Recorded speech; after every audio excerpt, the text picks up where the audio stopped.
All right, so I'm just doing this one on a wing here. I'm just lying down right now. I'm getting ready to go to sleep, and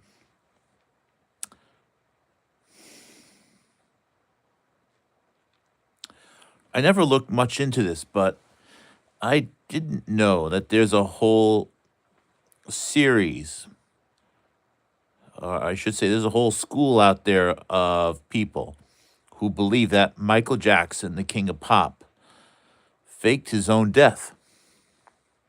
Now, he's been gone for so long that the mind plays tricks with us, and I would think that, oh, he must have been 60 when he died or something, but he wasn't. He was like, what, 49 or 50, which is which is quite old to be doing what he was doing, but that's not 60, it's not 70.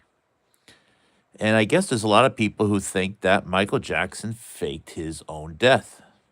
I didn't know that. And why would why am I thinking about this right now? Is it because I'm becoming a Michael Jackson music fan? Well, not that's not really. It's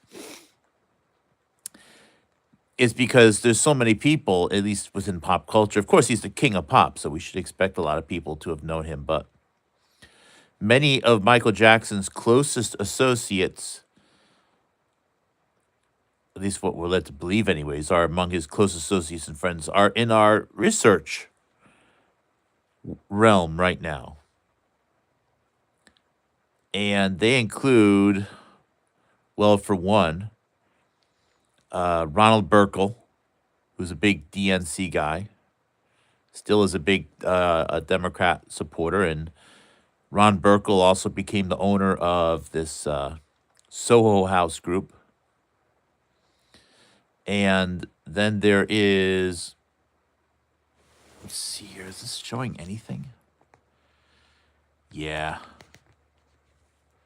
Okay, nobody gets any notifications about anything, so I can just, you know, I'm just like liberated, I guess. I'm like so incredibly liberated.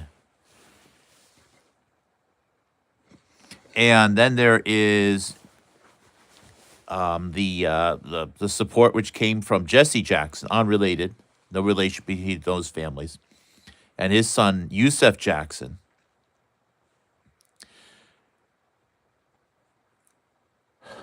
There is, of course, the whole Harvey Weinstein empire. There's Jeffrey Epstein,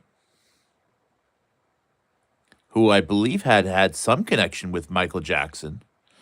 There's this other director right now, Brett Ratner, or Brent Ratner, who is a big time supporter of, or a longtime supporter of Michael Jackson. You're gonna want to go back to the beginning for whoever just joined.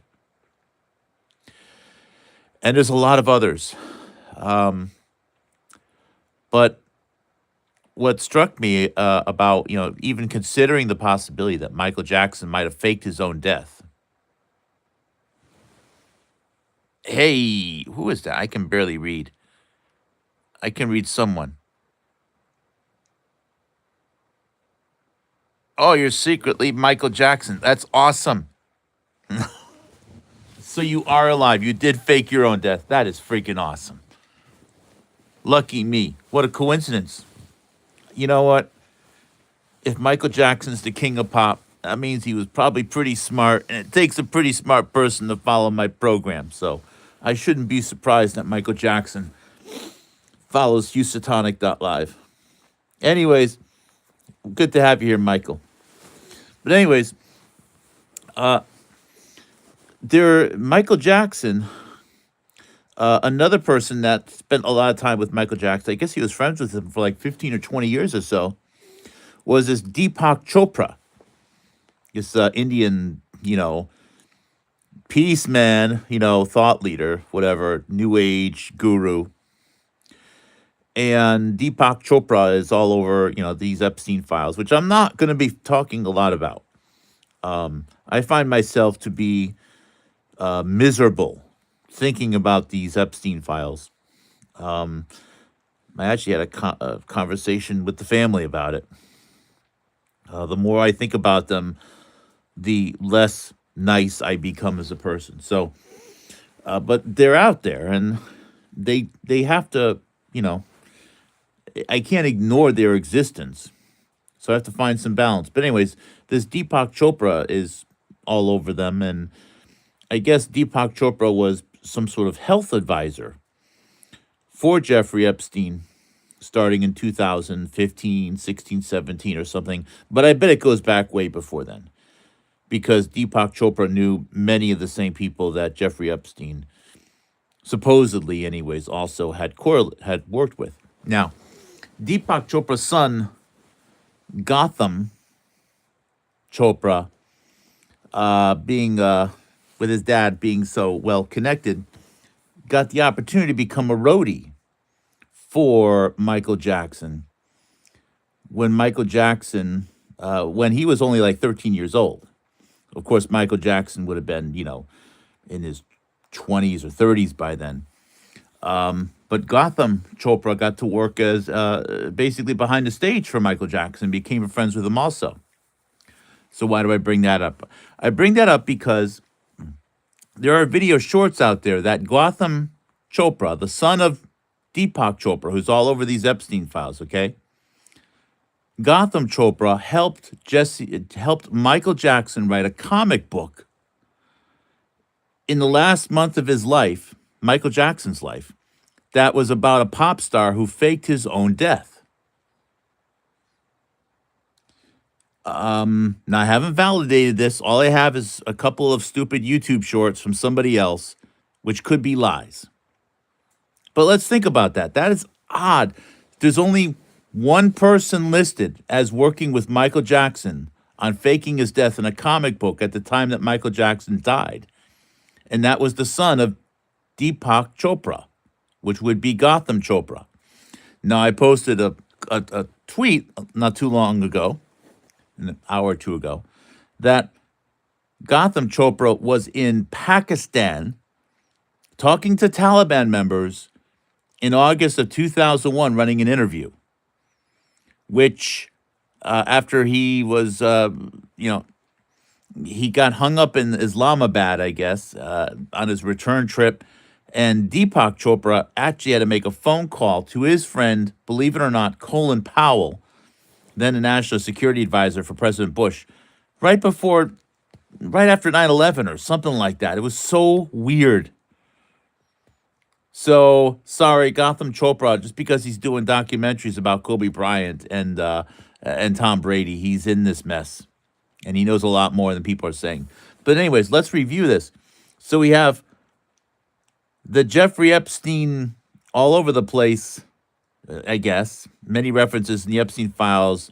Deepak Chopra, his son, Gotham Chopra, potentially was working with Michael Jackson at the time Michael Jackson died, helping make a comic book about a pop star who would fake his own death, and then Michael Jackson dies. Okay, sadly. And we have Jeffrey Epstein, who many people don't think died. I don't think he died either. I believe Jeffrey Epstein faked his death or had his death faked. It might not have been his choice, okay? They might have just said, we're faking your death. So it may not be correct to say that Jeffrey Epstein faked his death.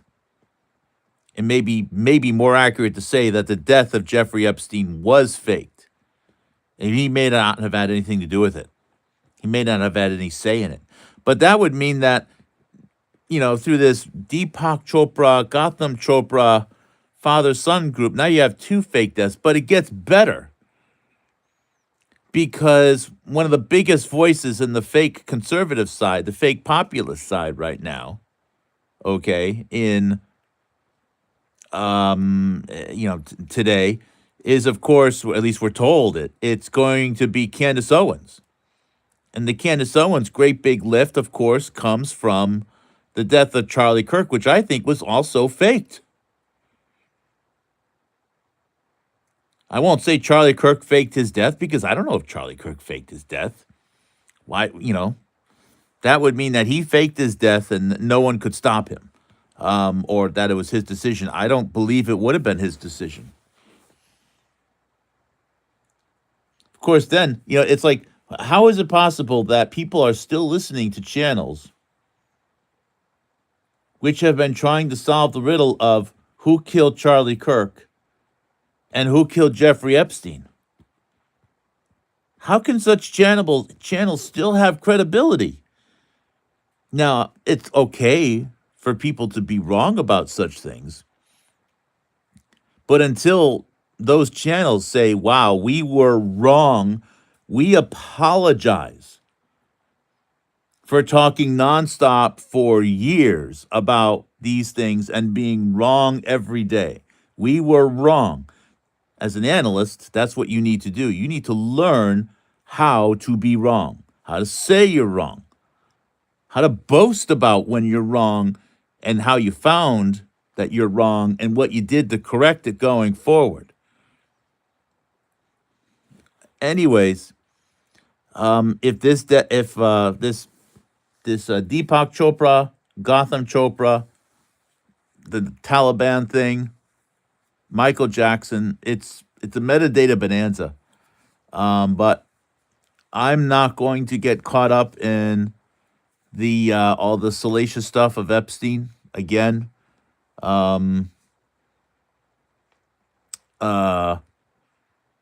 If people want to focus on that, that's their own prerogative. The death toll from opioids, oxygen, intentionally killing people during COVID, dwarfs any crime that is going on with Epstein. And it's too bad that people continue to encourage us to focus on the salacious stuff while they laugh and smile like they're excited about it with Epstein, as opposed to the other horrible things, which I've seen my own eyes. And we're not going to allow it to distract us from this 25th anniversary of September 11th, 2001. This is the time to focus on that and to make our best efforts to save this country. Anyways, thanks for listening. Now I had to get my thoughts out there recorded. All right, guys. And thanks for joining, Michael Jackson. It's good to have you on board. I could use a little bit more Patreon. If you could, brother. All right. Take care. Bye. Good night. Love you.